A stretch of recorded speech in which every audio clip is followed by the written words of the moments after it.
Commençons tout d'abord à expliquer ce que c'est la production globale. La production globale est analysée comme le cumul des productions réalisées au niveau de chaque unité économique, autrement dit au niveau de chaque entreprise. La production globale est mesurée par plusieurs méthodes. Mais avant de présenter les méthodes, il faut s'attarder sur la définition de ce que c'est le produit intérieur brut.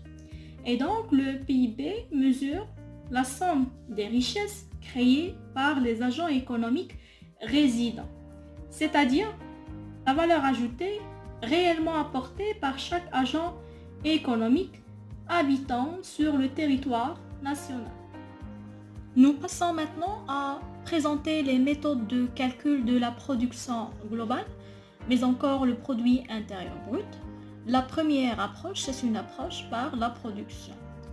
Le PIB au prix du marché est égal au cumul des valeurs ajoutées plus impôts sur les produits moins les subventions sur les produits.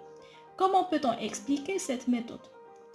Eh bien, le cumul des valeurs ajoutées permet de connaître la production totale réalisée durant une période donnée, mais les valeurs ajoutées étant calculées hors taxe, et donc il faut ajouter les impôts sur les produits pour avoir le PIB au prix du marché.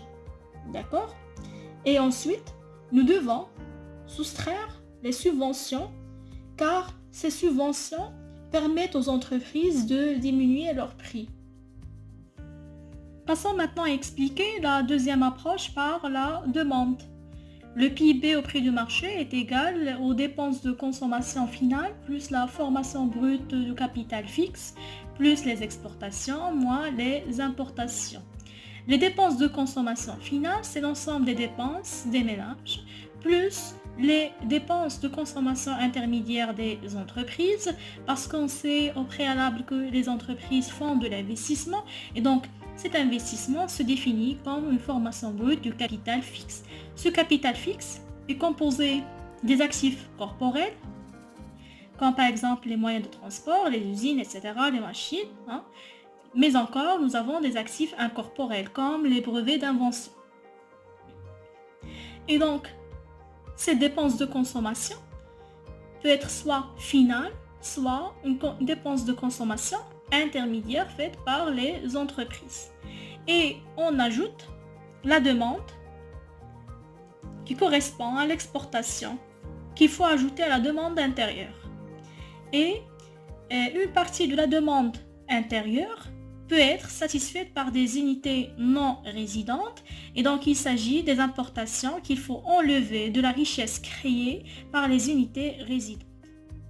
La dernière approche de calcul du produit intérieur brut, c'est une approche par les revenus.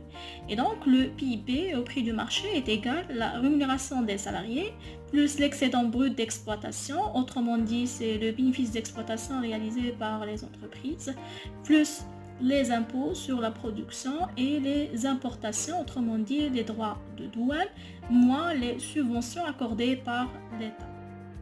Donc, comment se calcule la valeur ajoutée? La valeur ajoutée est la mesure de la production nouvelle réalisée dans une entreprise. Et se calcule comme suite, c'est le chiffre d'affaires moins la consommation intermédiaire. Mais cette valeur ajoutée demeure un peu incompréhensible. Donc si on veut l'expliquer de manière très simple. Donc la valeur ajoutée, c'est que quand une entreprise produit des biens finis, elle n'a pas créé elle-même la totalité de cette production.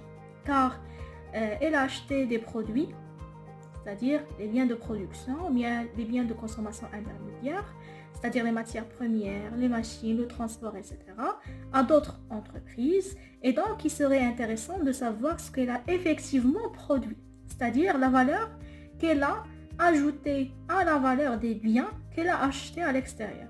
C'est ce que mesure la valeur ajoutée.